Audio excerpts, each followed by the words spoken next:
How to delete Rednote account. Hello everybody, welcome back to our channel. Today's video we will be guiding you through on how you can delete your Rednote account. So if you're also wondering how you can delete your Rednote account, these are the processes you may follow up and you should be able to delete your Rednote account easily. So first of all, go ahead and launch your Rednote application on your device and make sure you're logged in. And after you're logged in into the account that you want to delete, you're going to simply head over to the Me tab at the bottom right corner of your screen and you will be led to your profile page.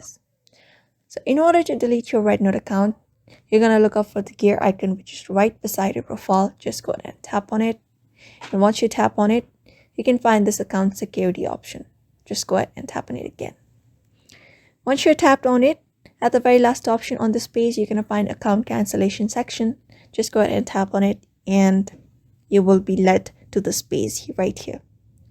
And when you reach over to the space, although you can't read the terms and conditions since it is on a different language, you can look up for this option at the last.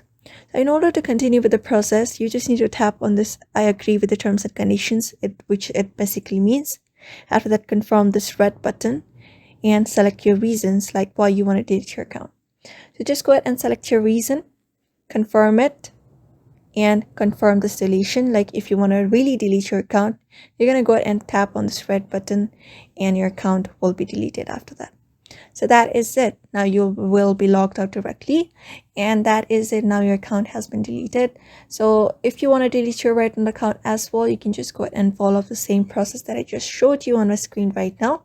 And you should also be able to delete your Rednote application account. So I hope this video was helpful to you and thank you for watching this video.